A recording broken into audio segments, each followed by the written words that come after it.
Hello, and thank you for joining us here at Exploring Energy Radio. Tonight, our guest is Aliyah Marr.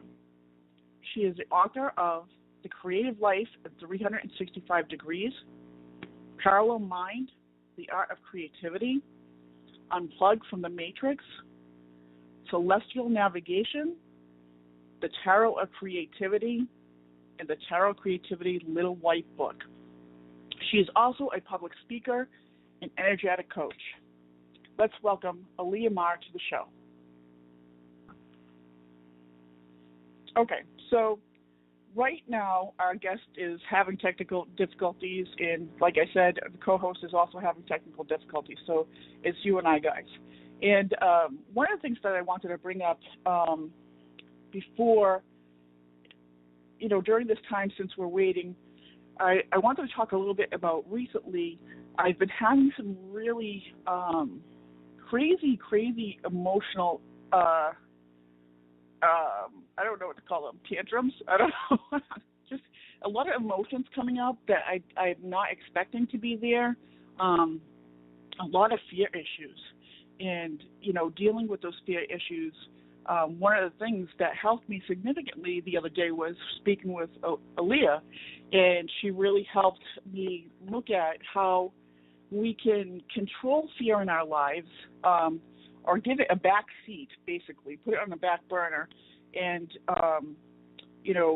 consciously create for ourselves a different scenario and how we're going to approach a situation. And as soon as I did that, as soon as I practiced what Aliyah had given me to practice, and she's probably going to talk about it on the show tonight, which I think is awesome, things shifted for me significantly.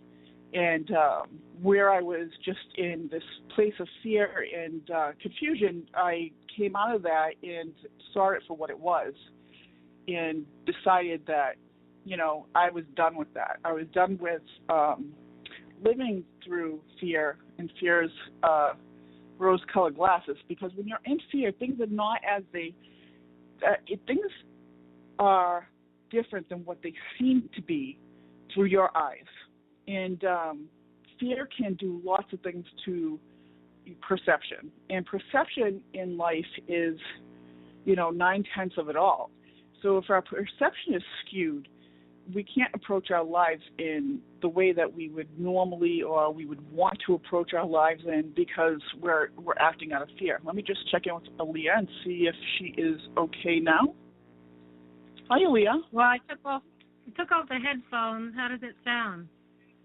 It sounds good to me. If you're coming in clear to me, is it okay on your end?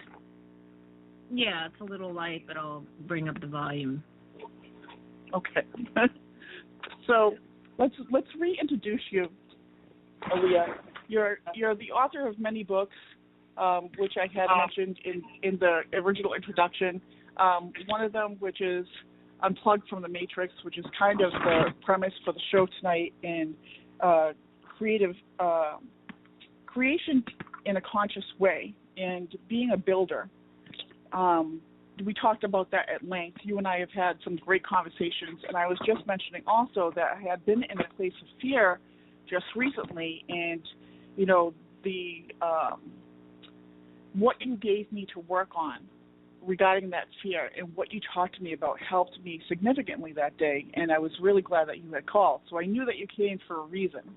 So did you want to tell us a little bit about your background? You are a public speaker as well as an energetic coach and an author.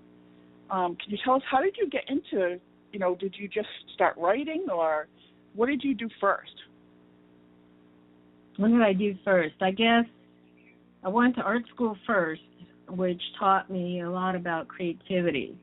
And what I talk about is the creative impulse, the essence of creativity and creative empowerment. So art school taught me a lot about how to look at the practice of art as being something that one could carry through in one's life.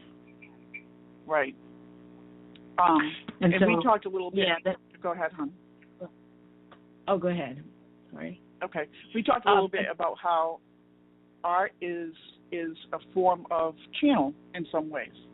It is, there's a lot of messages in the art that art's very important, and it exists in life, and there's a lot of messages in art, and they tell us a lot of things, more than just a pretty picture. Absolutely. Art to me has a very deep basis. Visual art in particular has, because of its wordless quality, is a much more direct means of communicating with the greater self, your higher self, in a way that's less defined, more accessible, and less limited. So visual art is this means of communication. I tend to practice all art forms. I'm a writer, visual artist, multimedia artist, video artist, interactive artist. I've been in every form to speak of, including improv comedy.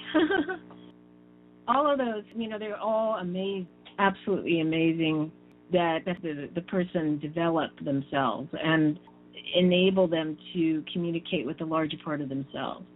So there's a lot of information that's constantly flowing from this source. So we're talking about you having, through art, that you have this many mediums that you can explore and express yourself, not only on a human level, but on your spiritual level, or through spirit in connection with source. And do you feel that it's a way for people to express that and explore that without having to go into this idea that, I'm embarking on this journey, this spiritual journey, or this connection with source? Because sometimes that kind of makes people see things in a certain way. Through art, we're just more free-flowing. Yeah, I think most artists discover this as they work. Most artists that I've talked to that are very serious artists who know that art is a form of personal development, a way of communicating, most of them know this. The way I know that is that not only do I have friends that are artists, but when I published my first book, Parallel Mind, The Art of Creativity, I found that there was a huge response from people that are different forms of artists. They knew what I was talking about. I didn't have to dumb it down for them. Other people may have a little more issue with it. People that are extraordinarily left-brain people may be wanting to find more factual things, but it's kind of like looking for apples among a bunch of oranges. You're not going to find what you're looking for. People that are too left-brain don't really get what I'm talking about in general. They kind of see that there's something there, so it's kind of an interesting thing. I totally know what you're talking about there. I have a friend who's extremely left-brained, and I'm so much on the right between to talk to each other because we're like speaking different languages. Yeah, it's really funny. But he gets it. He does get it. He just sees everything in a very logical fashion. And what we're talking about tonight is the process of manifestation. And are you plugged into the matrix? Are you unplugged from the matrix? Or is sometimes being in between the best place to be? How are we looking at things, and where do our ideas come from? Could you tell us a little bit about the idea of unplugging from the matrix? What does that really mean? It's a title that came to me after I had already written the book. To me, unplugging from the matrix is the idea that there's an artificial matrix. The matrix refers to a holographic reality that is based upon certain kinds of programs, just like computer programs. And the matrix is put in place in order to utilize the energy, the emotional energy of humanity. There's a real reason for it. And, there are beings that benefit from the matrix, but it doesn't benefit humanity, and it doesn't benefit even the minions of that, are at the top, the global elite. Ultimately, it doesn't benefit anyone. The emotional component is the most important aspect of this whole thing, whether you're in the old matrix or working on making a new reality system for yourself. The only thing that matters, really, is the emotional component. So you can have a thought, but if you don't have an emotion attached to it, it won't have much power over you. The thought can be attached to emotion, which is often what happens, and that emotion is what makes it heavy and keeps you mired on a physical plane or a less evolved plane. So the component of emotions is one that's really ignored by most people. They actually believe that their emotions are, first of all, that whatever emotions they're having are actually theirs. So they identify with their emotions. They think that they originate from them, where the majority of them don't. Most of our emotions are pre-programmed into us. Now, this is part of the collective agreement. The emotions are what are upholding the matrix. The matrix, as an exploitive system, depends upon our emotions in order to uphold it. Without the emotions, and those are the lower emotions. If you look at Abraham's scale of 21 emotions, the lower 2/3 of those emotions are more or less support the matrix. And it doesn't mean that one should feel guilty for having emotions or experiencing them, I should say, but the more that you allow yourself to go in a pattern that doesn't benefit you, the more unconscious you get about what you're experiencing. And that unconsciousness is what keeps you enslaved to the matrix. So the matrix requires unconscious behavior. It requires unconscious emotions, which is those lower 2/3 emotions. They are the ones that support the matrix. When you start to choose your emotions, and you start to choose, hopefully, emotions that benefit you and your vibrational reality, and those are the ones that uplift you, and those are the ones that take you out of the matrix. So you can be living in this reality system and still not be in the matrix, in the sense that your emotions are being withdrawn from supporting the matrix. Does that make sense? Yes, absolutely. Well, it makes sense to me. So I just want to qualify for people who are listening who might not know exactly what we're talking about. The matrix is a perception. It's a perception that we believe was programmed into us, right? That's what we're talking about. The matrix is something that is something we're in. It's an illusionary place that we're in for a purpose of, let's just say, serving others in a way, okay? Waking up from the matrix or unplugging for the matrix is more conscious way of living, and knowing that some of the things that we have been told about ourselves and others are just not true. They're illusions.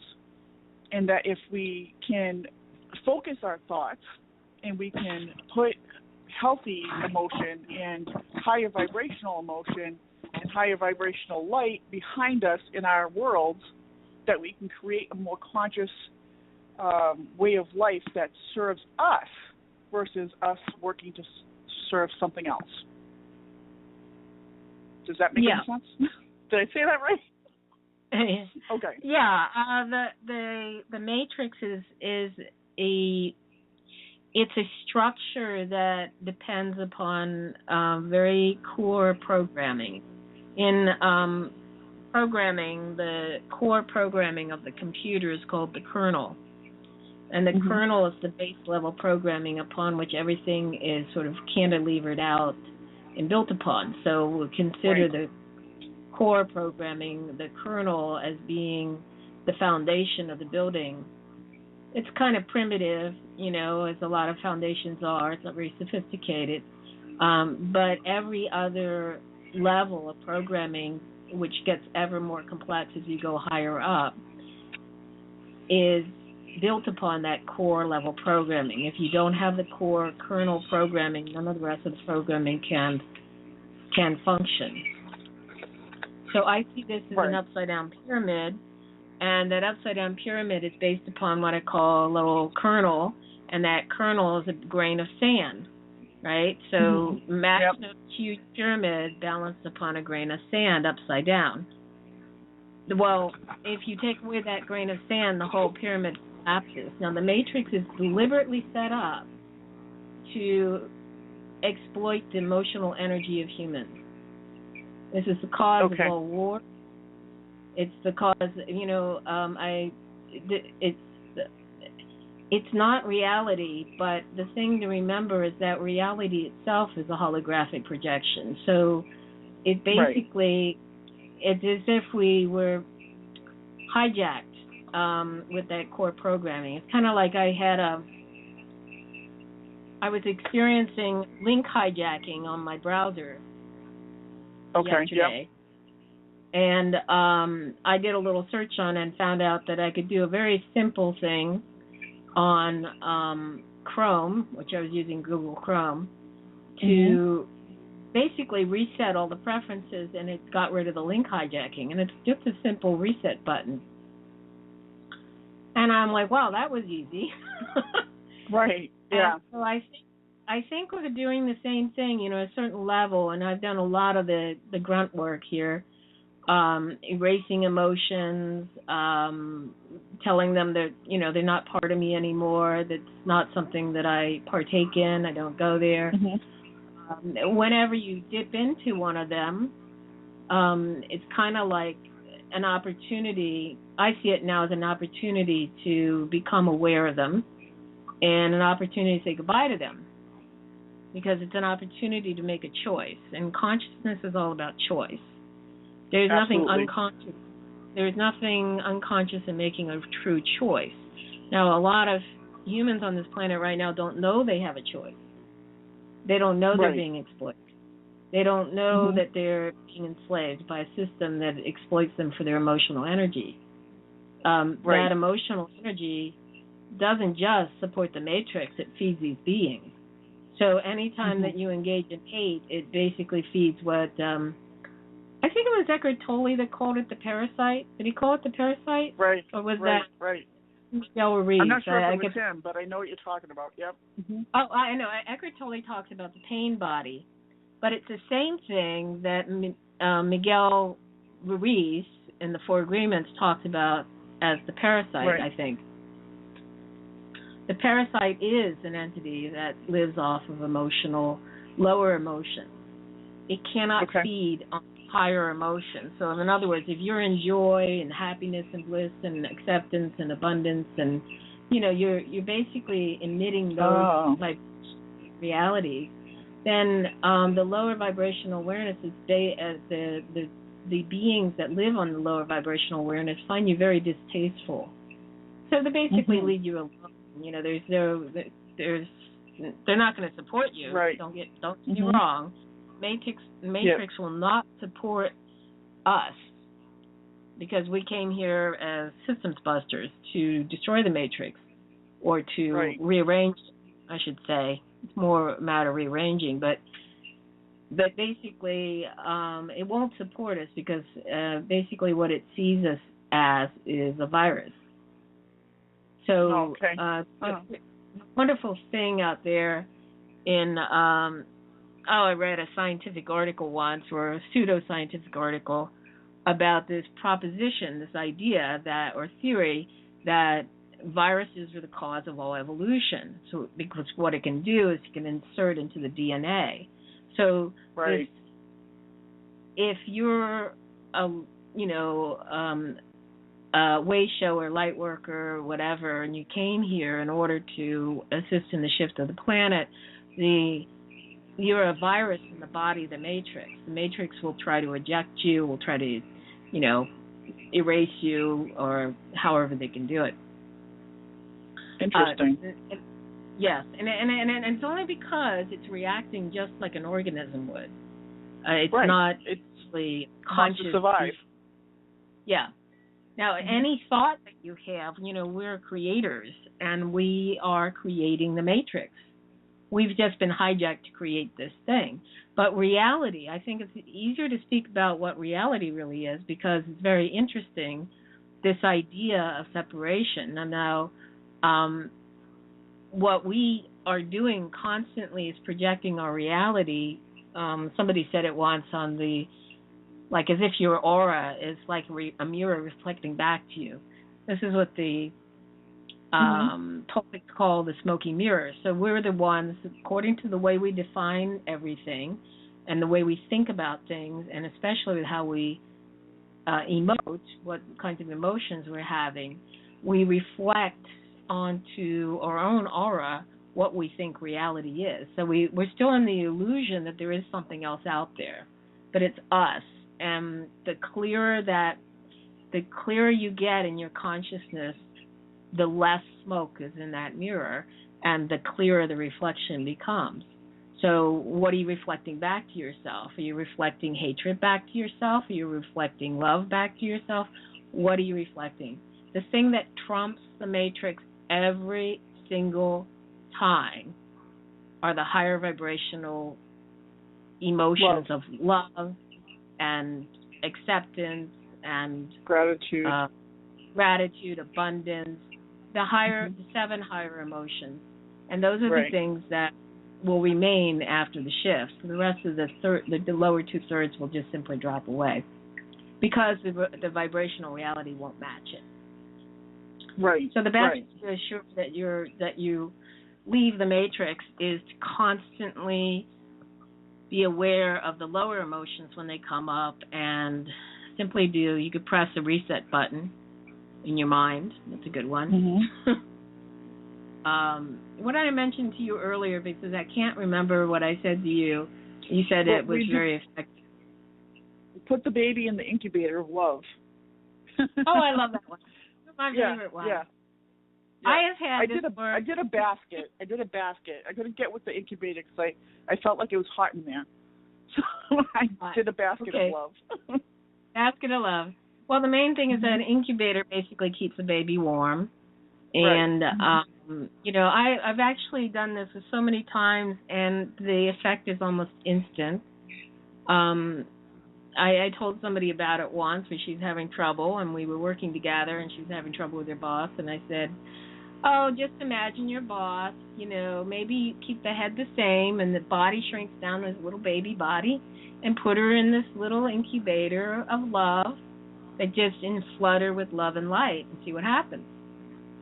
Right. So she did it, and I tell you, it wasn't even a half an hour. The woman calls up and everything's fine. Now, right. So it works. It's amazing. People love it. It's kind of cute and it's simple, and you can put yourself in the love incubator. I put all of Nepal and the USA and the U.S. government and the U.S. money system and everything in the love incubator. Because the really powerful thing, is to change the basic intent of something. What we have right now, if you imagine back at that pyramid, which we're going to call the matrix, and it's based upon it's balanced upon this kernel, this little sand of what I call false programming. And that false program is the thing that constructs the entire matrix. It forms the whole structure of the matrix. Not to say that history doesn't count and emotions don't count and all of that. I mean, that does count. It the bigger the global agreement, the longer the global agreement, the stronger the matrix. But it is still balanced upon one small, tiny little false piece grain of programming. Of sand. Yeah, the grain of sand. And that is. Oh, at first I thought it was fear, and I'm like, nope. The false kernel is separation, the concept of separation. Right. We live in a sea of symbols. There is nothing else here but our energy. And it is a conundrum for our mind to imagine that, we're a fragment of our higher self, and that our thoughts are fragments of ourselves, our own consciousness, that depending on how much emotion you put on them, can actually almost have a life of their own. So if you follow you had a large emotional feeling about something, you might have created a life form. It's scary when you think about, if you could really see all this stuff, we'd be surrounded and we'd be crowded with all these things that are floating around us. But of course we don't see that, which is part of the the nice thing about being here in this sort of experimental petri dish of reality. So if we replace that false kernel of programming with the original programming, like I said, hit the reset button or whatever you need to do, and you replace it with this concept of love, and love is like this bigger reality outside this bubble reality. So the bubble reality is called the bubble reality is a matrix, and love is outside of it, but it can't come through in its current form because this reality has been set up to be able to have a much larger gamut of experiences, and the experiences of emotion, a big gamut of emotions, particularly lower emotions. So it's a very dense kind of thing. So this love energy can't come through in the form, that original form that it's in. So it kind of gets split up like a prism. So you've ever seen a soap bubble? You see a prism of light, Well, the light, the pure light that is love outside of us has to get translated, and it's split up when it hits that bubble. So it gets split up, and at first in its very upper atmosphere, it's very pure. So the pureness of this expression of love, which is actually very abstract and unconditional, which makes it very impersonal, is the three qualities of equality, abundance for all, and freedom. Yes, freedom. Now, those three qualities is like red, green, blue. It's the three colors that make up white light. So like you take that white light and you split it. Now when it gets further down, it expresses itself. That energy, which is the only energy there is, really expresses itself in different ways as it hits the resistance of matter. So what we have in this bubble reality is we have two elements here, because we were talking about a dualistic system. So we have love on one side and resistance on the other.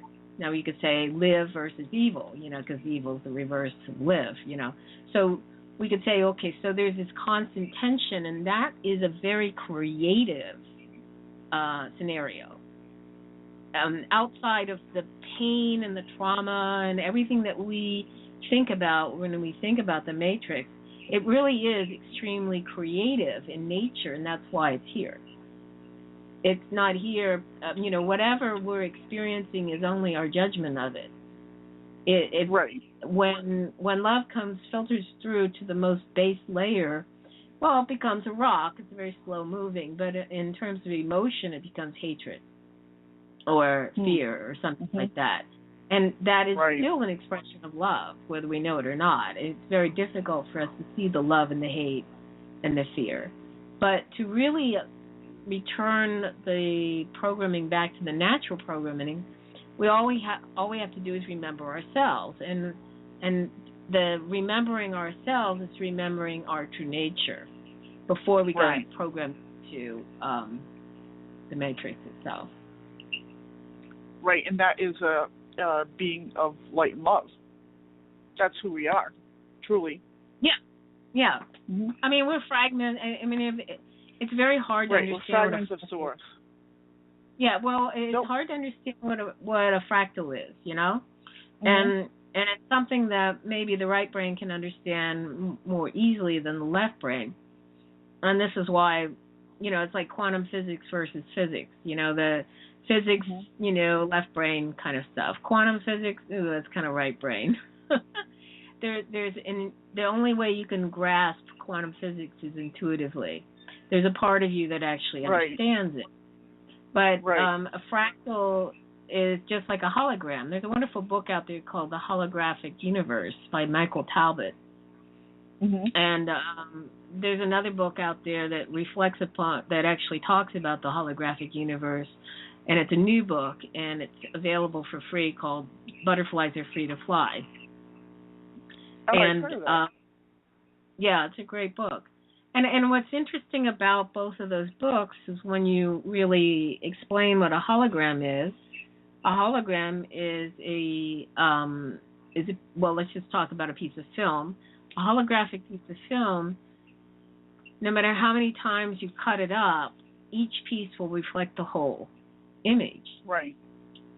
And well, that's because all the information is not local. It's non-local information. It's all the information is recorded in every piece of that film.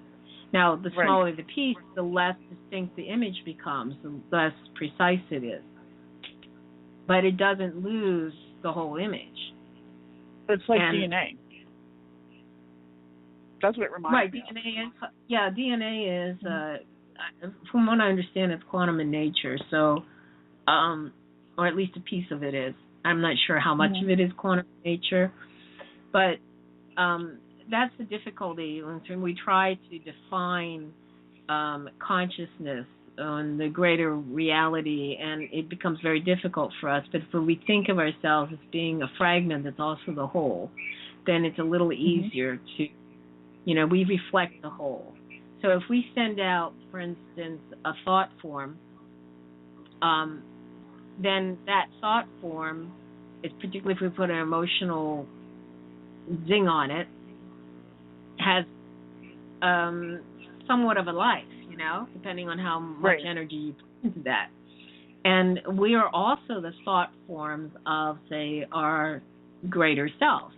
Our greater self, I call that the mothership, and it sends out a little scout ship down into this reality system because the mothership can't land on the planet. It's not adapted to the planet. So the scout ship is adapted to the atmosphere and the planet and can land on the planet and send back information to the mothership. So there's a communication going on all the time between your higher self and you, and that greater self is the self that you are in mostly when you're dreaming, when your dreams are not about, or you've evolved to the point where your dreams are not about, trying to put things that happen to you in perspective. So in the beginning, when you start being conscious of your dreams, a lot of these dreams are about like trying to, sort of make sense of what's happened to you during the day. But once you get a little bit better at this stuff and more conscious in your life, your dreams start becoming more and more experiences that reflect the greater self. So there's more clear communication going on. The less emotional unconsciousness that you have, the more that your higher self can come through. Right. I tell people all the time that we're doing most of our work while we're sleeping. Absolutely. We're doing a lot of work while we're sleeping. A lot of remembering, a lot of experiencing, a lot of, talking to whoever we need to talk to get the job done, basically. Right.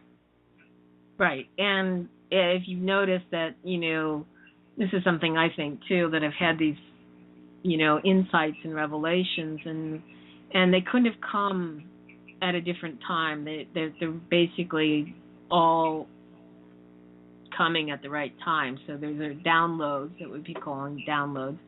And they all come at the right time. So there's no way that you could have had that revelation earlier, probably. And it doesn't make sense to compare yourself or to, the thing that you can do is you can constantly, I call it step up the game with yourself and say, okay, so how am I going to be more conscious? How am I going to choose my vibrational reality by emitting the reality that matches what I want? So it's the law of resonance that if you emit a certain vibrational reality, which is emotions are vibrational. Yep. All of life is vibrational. So it's a frequency that you emit, and when you are conscious of the frequency that you're emitting and you choose the frequency that you're emitting and you do it on a consistent basis, you're basically choosing the reality that you're going to be in. Now, the only caveat with that is that we have collective agreement here, collective consciousness, and a lot of us came in here with a heavy mission, and that mission requires that we may have to hold that frequency for a lot longer. And the difficulty for me has been that I actually remember how quickly one can manifest things Because I remember what it was like before, I got to this strange upside down universe that we're in, and that upside down reality means that everything is sort of backwards and upside down, which means that there's not just a time delay, but maybe that you could emit that frequency your whole life, and because of the density of what's around you, it doesn't respond very well. But once people start to sort of catch up in their frequency, then they're more likely to vibrate at that frequency. It's sort of like if you were a tuning fork among a forest of trees, you're not likely to get the other trees to vibrate at your tuning fork frequency. But if you're a tuning fork in a forest of tuning forks, well, it's going to happen real quickly. So it's very discouraging, I think, for people who are very conscious and that they're spending an awful lot of time working on that, doing all this personal inner work, all this vibrational work, all this frequency work, and nothing seems to happen. There's no change on the outside. A lot of us has not been able to lead a life that we thought we were going to lead. And that's just because, of the milieu that we're in, that whatever's around us. Well, you said something interesting earlier when I spoke with you earlier today, in that you said, or was it yesterday? I'm not sure. You said to me, depression is just creative frustration, and I really like that. Yeah, I like it when I get like something creative to redefine. I mean, a lot of emotions you can simply redefine them. There's, I was probably the poster child for emotional distress. And for most of my life, and then I realized that I didn't really, most of those emotions were programmed into me. And when I realized that most of them were false, then they weren't yours. Yeah, they're not mine. They were actually false programs, inherited from, people that had been unconsciously programmed themselves, and from the collective consciousness, and who knows what else. But then I realized that I could easily, well, not easily, but I could spend some time chopping them off or whatever I needed to do to let go of them. And one of the creative ways that I did it, and they were all fun because they're creative, and one of the creative ways I did it was to redefine the emotion. Because, a child, have you ever seen a kid, like a toddler, who's just barely walking, and they fall down on their butt, and then they take a while before they cry? Right. They take because they're waiting, the cue. They're waiting for the cue. They don't know what they're supposed to feel. And it takes them a while to remember. Okay, well, maybe if I cried, my mom would pick me up, because the last time I cried, my mom picked me up. Right. And so none of these things, we can decide. We can decide at any time, to redefine our emotions. And for me, depression was a major impediment or a major thing that the wall kept on coming up to me all the time, and I, couldn't get around the wall. And then I realized that realizing how creative I am, that what I was expressing was just the kind of creativity that baby expresses, or just the kind of frustration that a baby expresses when they can't do what they want to do, because they know probably that they could do that, but because they're in a baby body and they're, tied in a wheel, in a chair or whatever, that they can't, they can't do what they want to do. Yeah, that's a great analogy. I like that. Yeah. Makes sense. And then and a lot of this has to do with a lot of self-love.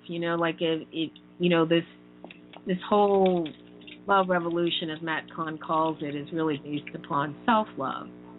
And that ability to love oneself is just so important, and it really is when I took responsibility for everything around me that I understood what self-love was. Because I understand that I've created everything that's around me. Therefore, if I don't love even the things that I don't like, then I've created more of what I don't like. So what I have to do is love all of it. And that really kind of hit me like a ton of bricks. Now, you might not start out that way. I mean, I certainly had to go through some processes to get there. One of the things I had to do, I spent the entire year of 2013 working on my tarot deck and dropping resistance. So I told myself, vis-a-vis various stuff, you don't have to love it, you just have to stop hating it. Mm-hmm. So I had to drop the resistance and the hatred first, and get neutral about it. And then finally, it took me about a year and a half that I realized that, no, I have to now love it. So the next step was to actually welcome everything as being perfect and valuable in itself. It doesn't have to be my preference. Yeah, it doesn't have to be my preference, but I am unconditionally loving towards all of it. So when it's something that I don't like, I still recognize the human preference and the need to have a preference, because preference is what causes us to start to generate desire, and desire is how we move. You can't move without desire. If you're in a total state, you're not going anywhere. You're not creating anything. And we're not here to just, get back to oneness. We're not here to find the escape route. That's not the game. Right, yeah. The game is to work together with all parts of ourselves to generate a whole being, a self-loving whole being that then can interact with the collective.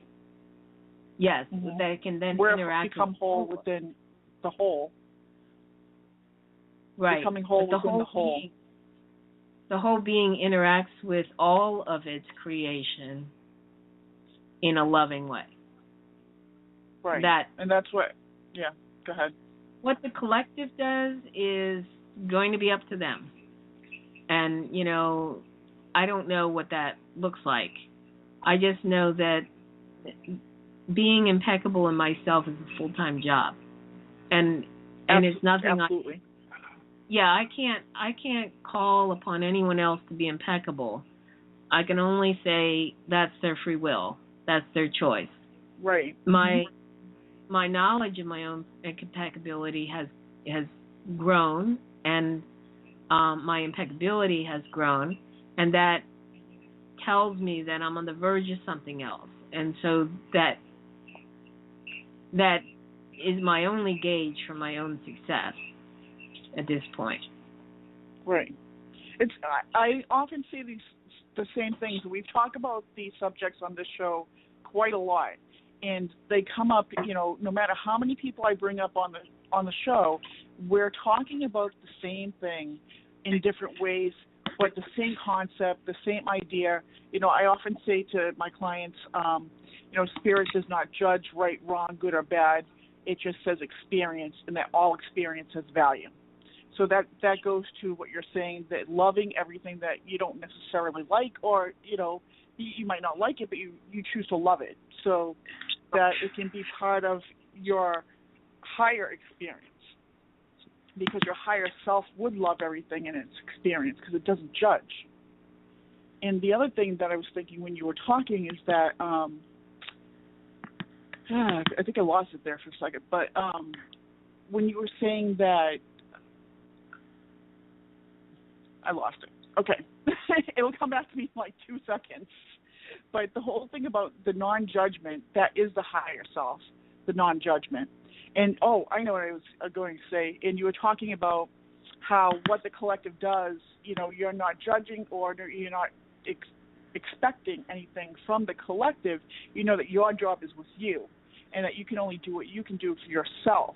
And my idea is that when we talk about us being, individual yet part of a collective, there's mass mentality. And just as there's mass mentality in the matrix when we're plugged in, there's mass mentality when we unplug ourselves. And once people start unplugging, once we start opening ourselves, our person, on an individual basis, then eventually the collective will shift, because one after the other will do it, and eventually the collective, most of the collective, will be the mass mentality, and that'll be the shift. Right. Well, that's like the tuning fork concept, yeah. that the local resonance eventually, and I keep on seeing the people that are, aware, awake, whatever you want to call it, and it's not a call to wake up people. Believe me, I am not involved in, telling people what they should do, but I personally think it's not easy to wake up and to be aware 24/7 of everything. That's not an easy thing, but it's the only way to go, in my opinion, because we're not really getting extra time to futz around and to be.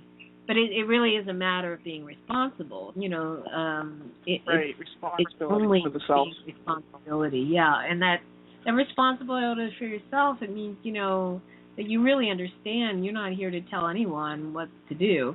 The free will component of this reality that is one of the rules of this reality. And whether... Free will. I mean, I don't really think that the average person really knows that they have freedom of choice, because they're still kind of stuck in the slavery mentality of the matrix. They don't understand how deep that goes. And certainly if you're not conscious of being able to make a choice regarding your emotions, then you're certainly very much unconscious and very enslaved. But there's no other choice. And the choice is, soon that you're going to be in a reality that will just increasingly reflect that lower consciousness. That doesn't seem, we're in a sort of Tom Kenyon called it a chaotic node. I like to call it an intersection point. And this intersection point means that the veils are sort of thin between the parallel realities, and you get to choose by what frequency you admit consistently which one of those realities you're going to end up in. Now that means that you make that choice constantly. It's not something that you make once, right? And then you can slip back and go unconscious again. No, you have to step up the game and be more and more conscious, because you are, with every choice, with every thought, with every emotion, you are choosing your frequency. And it's becoming ever more important to choose that frequency on a consistent basis, because you are making the new world. That's what you're doing. You make your bed and lie in it, kind of thing. Yep. Make my bed and I'll lie in it. And so I noticed that my world gets better and better, and other people who may not be doing this, their world is a roller coaster ride. Mine's kind of a slow. I'm sort of at the, maybe I'm not going up and down with the roller coaster, but I'm going slowly up that hill, and eventually it'll be downhill. But that downhill will be as a result of all the work that I've done emotionally and mentally. That's the downhill thing. That's the reward, shall we say. When it gets easier, it should get easier at that point, but it's only because you've done the work. And I find myself, I catch myself quicker and quicker. Don Juan and Carlos Castaneda's works used to talk about the assemblage point. The assemblage point was the point of perception. And what this was basically the description of the world according to the seers, the shamanic seers, is that they saw the world as being only vibrational. Everything was vibrational. And so they saw, when they looked out into the world, they saw this mass of light going everywhere, just fibers of light. Well, doesn't that seem a lot like string theory? And then and then what they saw is that the human aura is like a luminous egg, And it had its own fibers of light inside of it that actually matched the fibers on the outside, but it could only meet them at the assemblage point. So whatever point on, I think of it as like a focal point or like an opening on the luminous shell, and that opening is the world that you assemble, because it matches the fibers on the outside that assemble that world. So if you change your assemblage point, you have different fibers coming in, different matching, and you have a totally different world. To choose that consciously means that you are choosing where that assemblage point is. And you know, the world is a mood. That's all it is. The thing that chooses your assemblage point, the positioning of your assemblage point, is your mood, and your mood is your frequency. I like it a lot. Yeah. The way to beckon the new world to you, you kind of sit in the web like a spider, you know, like you wait for the fly to drop in. But the way you beckon the new world to you is you emit the frequency of that matches the world that you want to live in. The master has to do that for a long time. Yeah, the master has to really, you know, when you're way out ahead of the masses, you have to do it a lot longer than somebody who's just slightly ahead of the masses. You know that you know that because his frequency doesn't really differ that much from the masses. So that a small step up for somebody, they're not having to hold that frequency, that better frequency, for much longer, because it's only a little higher than the masses. But when you go way out there and you say, okay, I'm going to choose my emotions, I'm going to choose the frequency of love, I have made an intent, a dedication, my life dedication to choosing that over and over and over again. And I make that my habitual point of reference. I make that my consistency.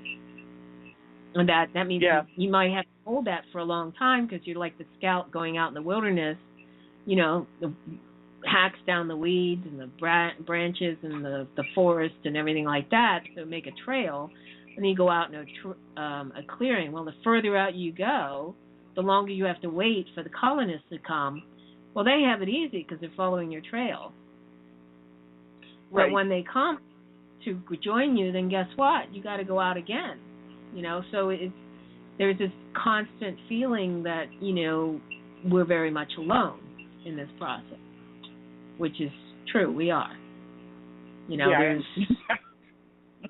You get those love we're hacking people. down our own weeds. Yeah, we're hacking down our own weeds.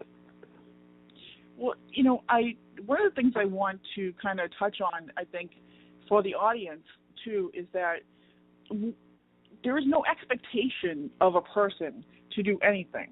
So when we talk about our personal views on, you know, living consciously, and we talk about doing the work that comes with that, it's very hard work. It is not a drop in the bucket. It's not like, oh, I'm just going to live consciously today and that's it and it's done. It takes a lot of hard work to get there. And when you said, you know, slipping back and going forward, and it's kind of like a roller coaster ride, and it absolutely can be a roller coaster ride. And it's very difficult to get through that part into the other side of it. And so when we talk about we're not here to tell other people what to do, what we're here is to give information when it's asked for. Correct? Would you agree with that? Yeah, I think people that are listening to your show are probably ready to hear this, but in general, people that are way too, you know, I don't know, the frequency is not of kind of a similar frequency. They tend not to be able to hear it at all. You know, they can't hear it, or they get reactive to it, to something I might say, or something someone else might say. Which means that whenever you have a reaction, that's exactly what the time to look at what you're reacting to, because it's as if your higher self is actually bringing something to you so that you can resolve it. Because when we resolve it in our personal lives, we resolve it for a whole lineage, for the collective, everybody. So, working on something in your own life and finding a higher vantage point to view it from, therefore resolving it from a higher frequency. Einstein said that you can't resolve a problem from the same mind that created the problem. So the mind that creates the problem is the key phrase there.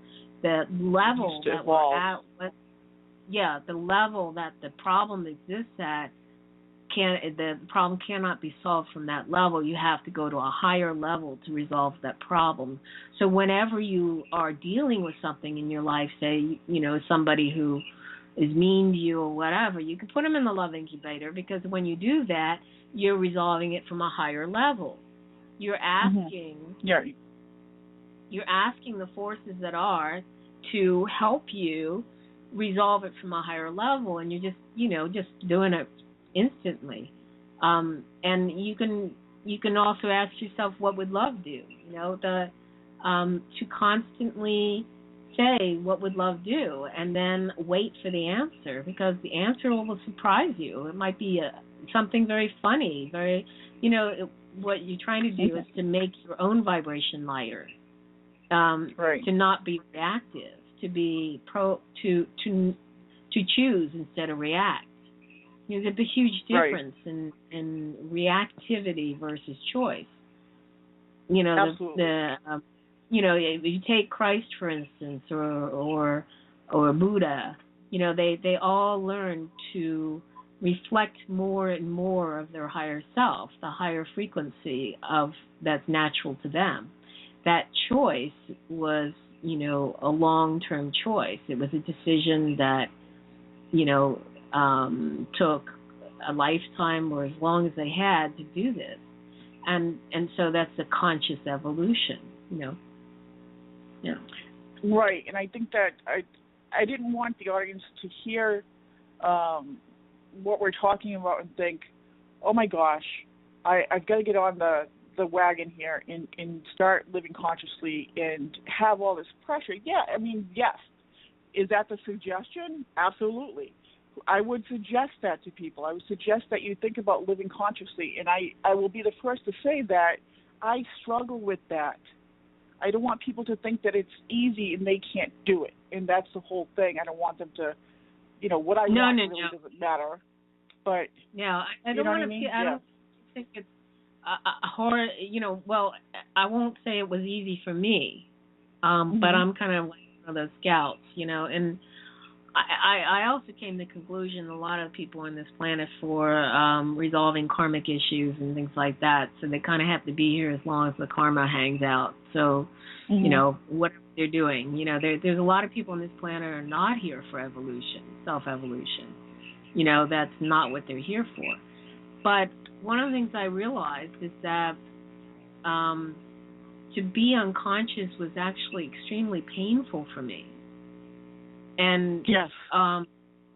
And so becoming conscious was not less painful, but it had an end to it.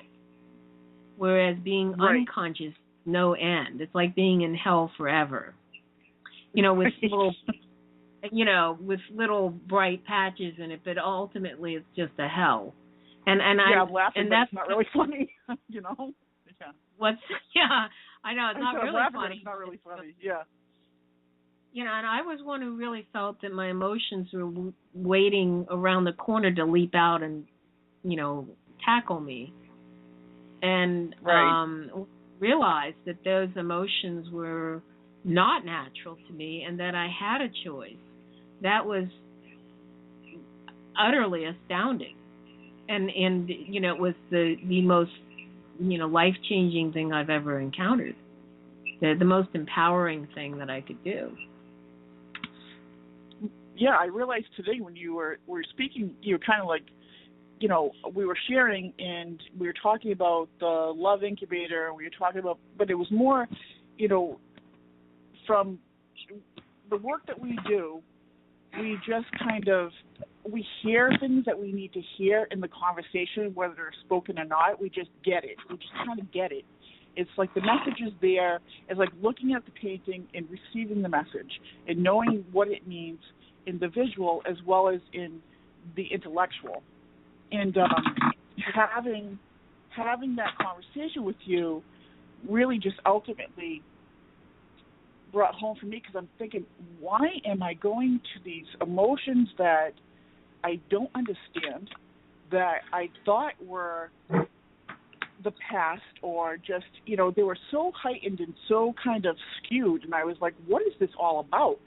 And it became my knowledge that it's just time. It's time for me. It's time for me right. to finally say, okay, well, how that wasn't that fun, and I'm done with that. So conscious living, here I come. Like, I need to really put more effort into it, because I was repeating it and repeating it and repeating it, and I was like, okay, there's something going on here that I don't understand, because I can see what I'm doing, but I keep doing it again, because it wasn't clicking. It wasn't clicking. And I was just like, okay, what is that? And then that conversation with you today just kind of cemented it for me that, okay, this is my catalyst. Enough is enough. Like, come on, we're moving forward. That's what's happening. Yeah, I call those emotions hungry ghosts, because they are, a ghost is, well, let's just say there's two types of ghosts, but in this sense, a ghost is an entity that needs emotional energy to feed it, so that's what gives it life, and that's a thought form. It's a thought form, an emotional. It's a thought. It's an energetic entity that consists of a thought form kind of wrapped up in emotions, or I should say fueled by emotions. And when they come up, they're really coming up. They're kind of like children, like tugging on your skirt, saying, "Mommy, mommy, mommy, pay attention to me." And they have a message to deliver to you. That's the value, in that they have a message to deliver to you. It may only be that they're still there, and they are kind of as if you, when you, okay, this is really cool. Oh, this just came to me. I like that. Really like that. Okay. So basically what happens is that when you emit a resistant emotion, you produce more separation. So it's kind of like fragmenting pieces off of yourself that then have more or less life, and they go off and they wander around, but you're not, they only come back because, they need you to feed them. Now, they're wandering around in a hell of their own, and it's not a pleasant thing to, need somebody else and to be, dependent upon, your parent, which is what we are in a sense. And so the only way to really deal with this fragmentation, which produces separation because of the resistance that you have to it, it's as if you bore a baby and then you kept on shooing it away. Whenever the toddler would come back to you, say, "Oh, I don't want to see you. You're a miscreation. I didn't want to bear you. I didn't want to have you. And now here you are. What are you asking for? Why do you want to be fed?" Right. And that's the way we're treating our injured progeny. Right. And that progeny, their imagination has created these beings that are, dependent on us for their sustenance. So the only way to really deal with them when they come back, and particularly if they don't have a particular message to give you, because some emotion is actually an actual message that, you might need to pay attention to, information that you need to have. But in general, when they come back to you, the only way to deal with them is to love them back into wholeness. So you bring that energy. First, you listen to them and talk to them, and then bring them back into the fold energetically. So you absorb that energy back into your energetic field. So it's kind of like your scout ships that you send out, but they were like warships or something because they project hatred or whatever. And you know, like you decide, okay, well, I'm going to take all those ships and I'm going to bring them back into the mothership and put them in the replicator to recycle. So I'm just recycling that frequency, the vibrational awareness of those beings and their information. You know, I'm taking the information and just separating it out from the emotional component, and just you know, they bring me back information. That's it. I'm gonna repaint the ships and make them ice cream trucks or something. Right? You're gonna go ahead and just change the whole program, right? Yeah. You created it. You created it. Yeah. You created it. You can change it. Yeah. You can recreate it. Yeah, and it's like pathways in the brain. Yeah, one of the things to think about whenever you're considering whether something is building your ideal world or not is whenever you're confronted with the possibility of a path to go on, you know, like you reach a branch in the forest, you know, a branching path in the forest, and you can go left or right, and you think about, well, does going one way produce separation and the other one produce unity? Which one do I want to take? Well, I will take the one that produces unity. Now, the other way to think about it is to think about what, you know, to follow your highest excitement, to follow the thing that gives you the best feelings. Now, hopefully by this time you determine the difference between feeling good at the expense of someone else, or, you know, being that selfishness that is really self-serving and not, you know, unity not producing, self-loving, you know, love producing, not self-loving or loving to anyone else. So there's that, you know, caveat, of course. You know, we're talking about true loving action, not things that produce more separation. Right. One of the things I like to sort of explore a little bit when I read some of these channel messages is, you know, sometimes they get very, very intricate, you know, with what they're describing. You know, and I'm like thinking, smoke screen. It's so complex that it doesn't make me feel empowered, and so that's the other thing I use. Does it make me feel empowered? And it doesn't mean that it's wrong. It doesn't mean it's false. All it means is that at that moment, it's not helping me feel like that I can make a choice that brings me into more joy, which is a high frequency. So by maintaining that sense of joy, and I can do it with small things, you know, like very small things. You know, one of my favorite things is the way people dress their toddlers. You know, I get a big kick out. Your connection just went, Aliyah. Okay, your connection just went crazy. Oh, there you are, Deb. Thank you for taking that break with us. We are back on the show.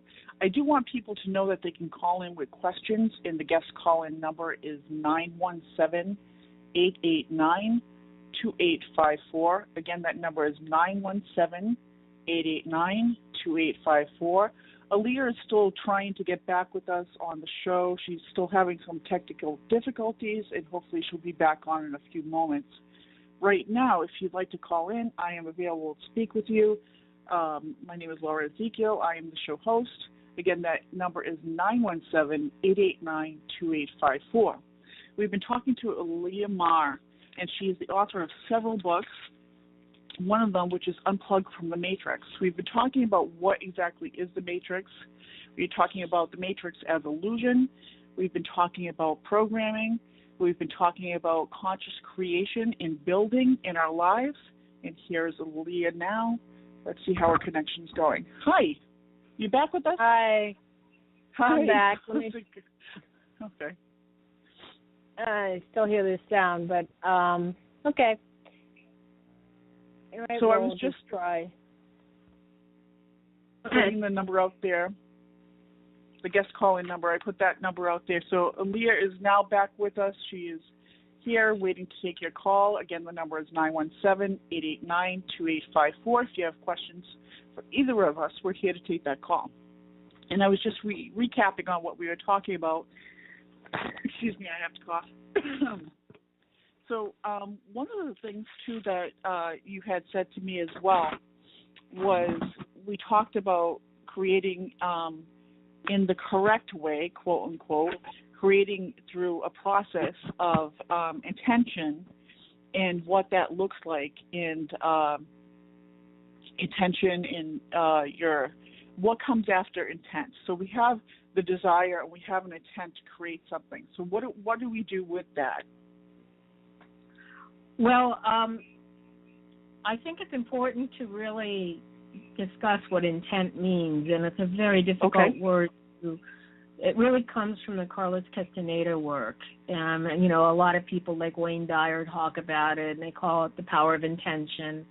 But intent, I believe, in the Castaneda work was what I call reserved word. And it was not intended to be really defined by the mind. So that said, I'm going to try as easily as possible to define what intent really means. Let's just say, for instance, that your higher self, which is the greater self, you're like, the egoic self is like the tip of an iceberg with this huge self that's underneath. That self is kind of like a direction to it, and a mission, I don't know how else to say it, but it's kind of like a general direction that it's going in, that, it's defined already what direction. The egoic self, the self that we think of as ourselves, is only a small piece of that, like the scout ship I was saying before. But that self has self-will, has free will and self-determination. But when we direct ourselves into a pathway that our higher self is not in accord with, we tend to experience a lot of obstacles and difficulties. And that means we're going in the opposite direction. Things start to feel worse and worse to us. So it's much easier to follow the intent of the higher self. So that general direction is what I'm going to call intent. That's the sort of like flow of awareness, or flow, the direction of that consciousness. And so if we align our intent with the general intent of our higher self, we experience generally a much more joyous experience. And so life becomes a little easier once we realize all the things that don't belong to that just need to be let go of. And then bring our energy to align with the general intent of. So we bring our intent to align with the general intent of our greater self. That's the best. And how do we? Yeah, no, that's awesome. Intent, because intent comes from love, and the higher self is love. Right. Correct. Okay.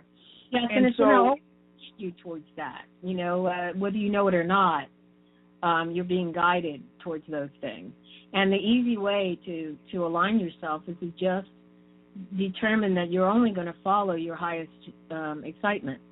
That everything else is just, you might need to do things that, like pay the rent and all that stuff. But if you can find a way to redefine this, then you can make even that kind of thing be in joy. Once you transform those things that don't feel in joy, that you still have to do, into something that is in joy, then you have just basically changed the intent of that thing, which is why the emotions keep on coming back to you. Like, oh my gosh, now I have to pay rent again. How am I going to get the money? Da-da-da-da-da. Well, right. The reason why you're getting that is so that you can transform that. Right. And the way you choose to do it will be creative and innate to you rather than my way of doing it. But honestly, I like to really work with the beginning energy of creation. Intent is the beginning energy of creation.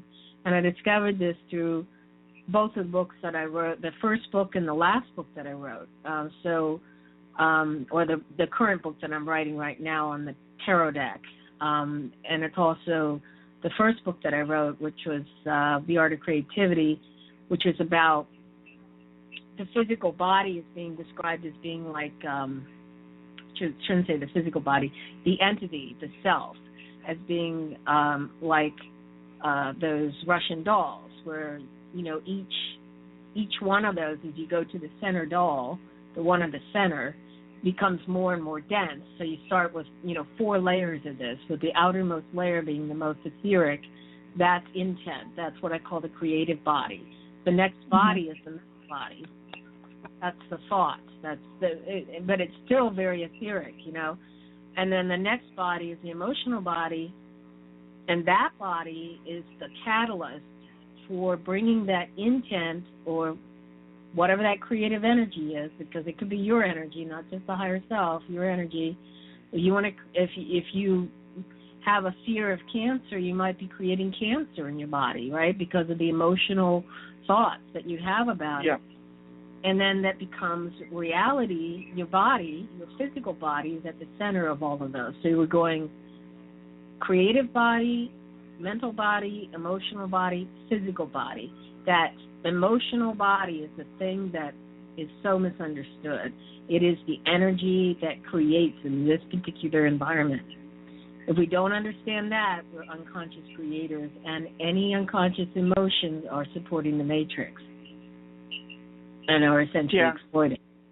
So then when I saw in the tarot deck, you know, the tarot deck has 5 suits.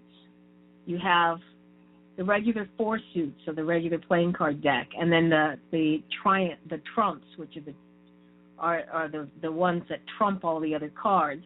That's a suit in themselves. And then the 4, but if you look at the 4 suits, the 4 lower arcana, what's called the minor arcana, have this analogous to playing cards, you know, all of the same suits. And so what you have is you have wands, which are fire, and that's intent. That's analogous to the creative body or the higher self, and your own creative body. And then you have swords, which is air, and that's the mental body. And then you have emotions, which is water or the cups, or it will be hearts in the regular playing card deck. And then finally you have the pentacles, and the pentacles represent earth. It also is very interesting because pentacles is it's a 5-pointed star. 5 is the number of man within a circle. That circle represents spirit.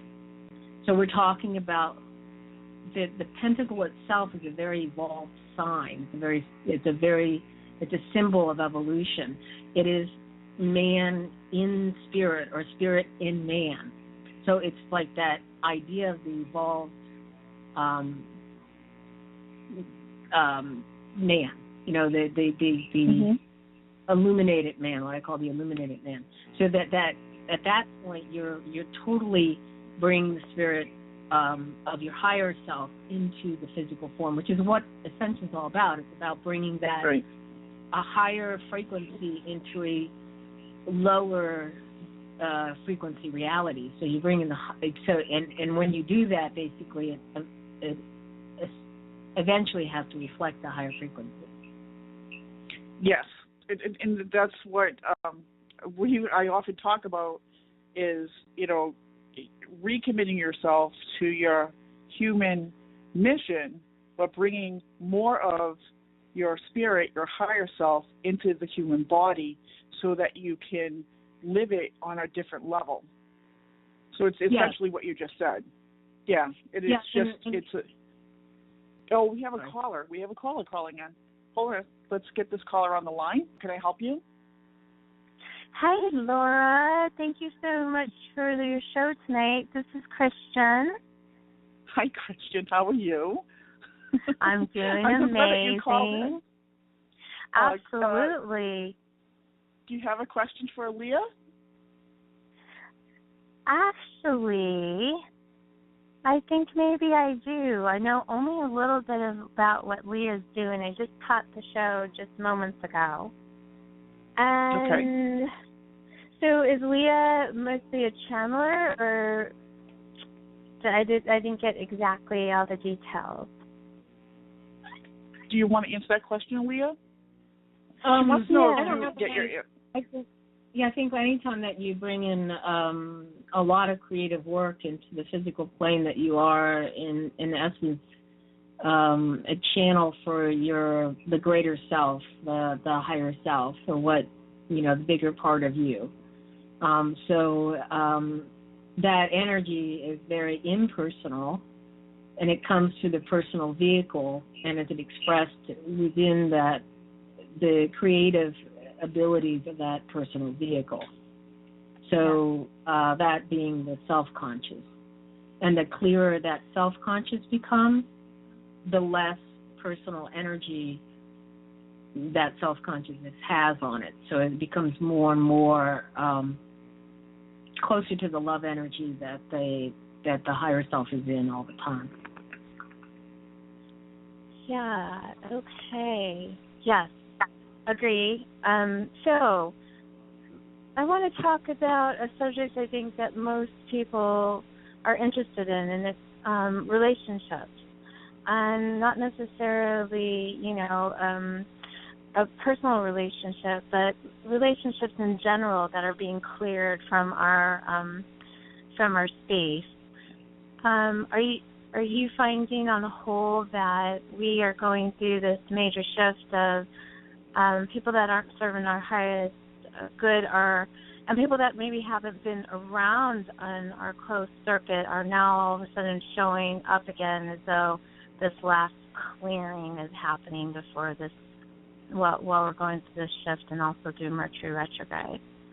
Are you hearing much of that right now? Because right now I'm experiencing this last little residual, like having to dig deep into these roots that were entrenched, and so that I can move forward.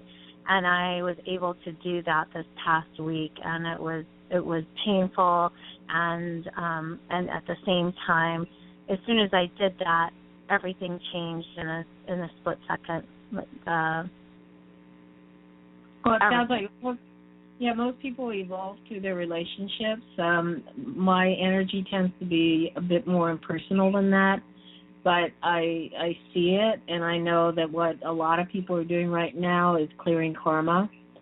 So there's if you think of it in more of a global sense, a lot of what we have to deal with in our personal lives is given to us as a tool so that we can evolve ourselves, and then once we get the message and creatively resolve it in a way that brings a higher energy to a lower energy thought form or emotional reality, once we bring that high, when we raise the energy, we raise the bar, and we bring that in, then we resolve it along our own lines of personal lineages, parents, ancestors, and also for the global collective. So yes, it's a very important thing to do. And a lot of people are doing that. They have that thing to do. It's not in my... it's happening naturally. Yeah, it's happening naturally. And the main thing is to always, look at it from a higher standpoint, which can resolve it in itself. Just ask your higher self, ask yourself what would love do in this instance. And many times it's really a matter of letting go more than anything. And if you look at what's happening on the global scale, a lot of the stuff, the wars and the things that are less than positive, are the people are having the sort of the last few moments of this old paradigm to sort of work out that bit of karma. And absolutely. Thank you for saying that. Yeah, and then just do that, because a lot of this is like the big game. People honestly, when it was originally, I think, a paradise planet, and it was here as a recreational thing. It's probably a delight for some of these non-corporeal entities to enter into form and to experience limitation. So that's actually kind of like going to an amusement park. Well, we've Yeah. got an amusement park, so there's a lot of people stuck on what I call the Ferris wheel of karma and drama, and they keep on going around and around the reincarnation cycle, which is not supposed to be that way. And it's a very slow, possibly method, but it's the last moments for that. So they're all getting it in. Yeah. I've been picking up a book called by Jeff Brown. It's Soul Shaping, and he speaks about the wounded mate, or wound mates instead of soul mates, or twin flame. It's wound mate that many of us are going to, and it's this karma clearing, that we are being drawn to people possibly that are doing this re-injury, so that we can, really let go and finally clear that being or whatever it is from our energetic field, so that we can step more into what we're here to do as, our truth individually to help the whole. And I thought it came just out of the blue, like just wham, out of the blue. Like, wow, I thought I had cleared that. Where did that come from? And really, it was interesting. A lot of negative energy around it. A lot of anger was around the piece from those other people, and so I had to really look at that and send them with love. But first and foremost, send myself with forgiveness and love, and then it was a clearing, and then it feels so light now. It actually opened up 2 other huge things for me that came in that I've been asking for. So, I appreciate you're telling me, and I appreciate you're on this call, and Laura, interviewing you tonight. Thank you, Christian. That was awesome. And one of the things I wanted to comment on what you just said, too, was that I had been going through my own personal, relationship with another. Lots of times it's for us to work out these, whatever they are, whatever these things that we have to go through. Sometimes, though, the person is just there to be on the receiving end of what you're creating for yourself over and over again. Does that make any sense to anyone? Yeah, it's actually the resolution is not out there; it's always inside. So, whenever you think that someone else is doing something to you, there's nothing that can be done to you. It's your choice to choose how you're going to think about it, how you're going Amen. So there is nothing out there. There's nobody else out there. It's kind of boring, actually. You're just looking at yourself in a smoky mirror. And the solution's always the same. I have this, you didn't hear the call earlier, but I have this technique I call the love incubator, where you put yourself and anyone else in it, and it instantly resolves things because it's taking it to a higher level. So the higher level of awareness can instantly dissolve all of that karmic trace and all the emotional stuff. And it's kind of like, if you didn't pass first grade, you'd have to go through class again and encounter the same teachers or teachers that were just, but you wouldn't get reactive to it, but we do. We get reactive to what comes up to us as a tool for our own teaching, our own evolution. And the first reaction is usually reaction, negative reaction. Oh, why is this coming up? Da-da-da. And once we get the message, then it's delivered the message. It's like the mailman that delivered his message, and he can just go away now. So it doesn't last any longer than that. Now, if we don't consciously look at it in a different way, it will keep on coming back, and like the grade we didn't pass. So it's simple. It's simple. What's difficult is to remain conscious during the whole thing. But it gets easier. That's the good news. It'll get easier. Awesome. I'm ready for easier. I'm totally ready. I think we can all agree on that. Thank you so much for your call, Christian. Do you have any other questions for Leah or myself? No, I'm just going to say to what you just said, aho, amen, thank you, because easier isn't something that any of us that, in my tribe, just, we were very close, that we've experienced. It's been a tough trek the last 2 years, and this, it's starting to lighten up now. And Mama Earth is doing her deal of her own cleansing, and so why wouldn't I feel that as well? So, and that is as simple as the let go. As soon as I let go and I do a Hawaiian mantra called Ho'oponopono, I say to myself, and the mantra says, I love you, thank you, please forgive me, and I'm sorry. I love you, thank you, please forgive me, and I'm sorry. I say it to myself, and then I say it to all those around me. It helps with the let go, and then it seems like, why did I fight all that whole time when it's just 2 seconds later that things are cleared? It happens as fast as that. As fast as I choose to let go, as fast as it recalibrates. And I'm actually feeling the vibration in my body. I've been feeling the fingertips tingling, the top of my crown, really kind of in pain almost, and like it's my whole body recalibrating. A great need of a lot of water, and so to hear others talking about what's going on and saying, "Yay, I'm experiencing that too," it helps us understand that we are never alone. We're all in this together.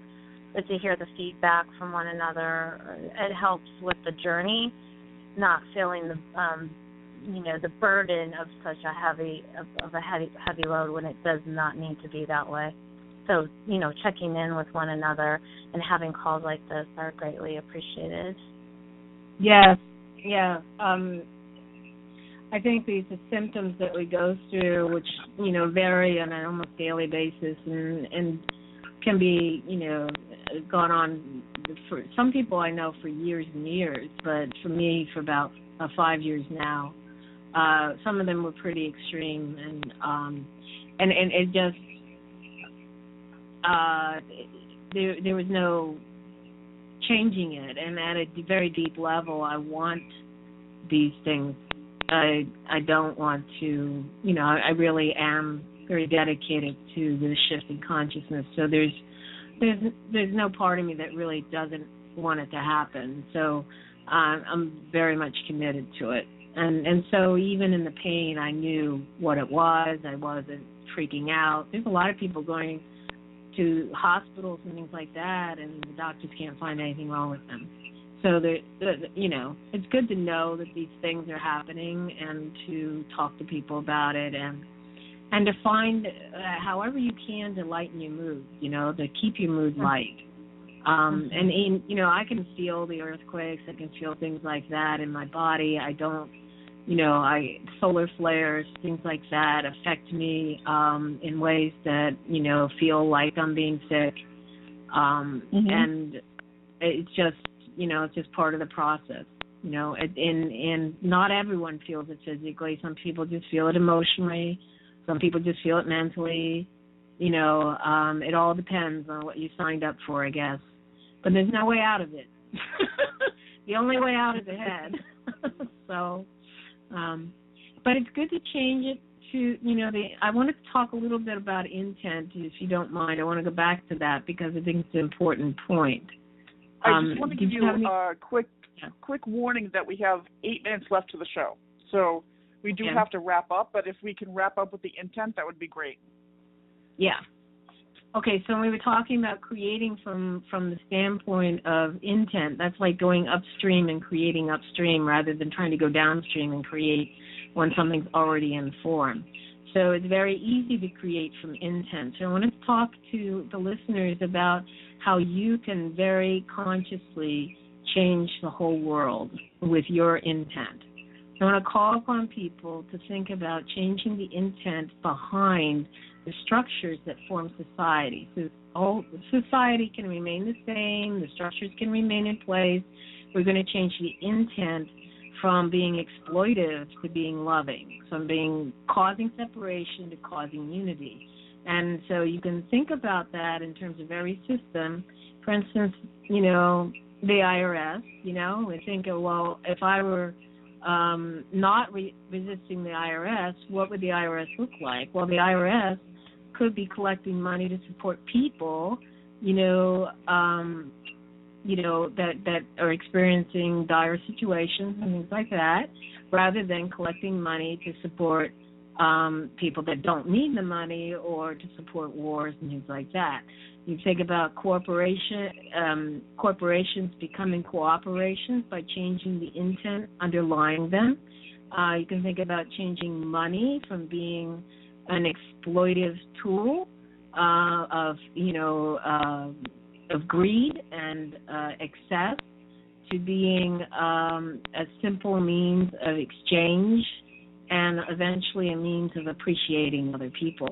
So this is just a way to really, really change the intent underlying everything. And if you just call upon your higher self and put out the intention, visualize this, feel it, feel what that vibration feels like in your body, and hold it. A very simple thing you can do is you can bless money every time it passes through your hand, and think about it going out into the structure of everybody who then deals with that money. So you can even do it with a credit card. You can take your finger and write love on the credit card or the bill as you hand it to the cashier, and they don't even have to see you, but you're sending the intent out to communicate that love, that sense of unity and acceptance, abundance, equality, and freedom for all. That can go out through money and to everywhere that it touches, through your intent. You have that creative power. I'm calling upon people to do that with me because it can be extremely powerful to have a group of people who just decide to do this. We're going to change that. And I've heard it said that there are people out there that are doing this in physical ways. A guy who found somebody living in his backyard, who was homeless, and he built her a house. And now there's a whole, movement to build up the homeless houses. There's, so these things can happen by simply somebody saying, wait a minute, it doesn't have to be this way. I don't have to focus on how it's wrong. I simply have to focus on what's my intent. I want to emit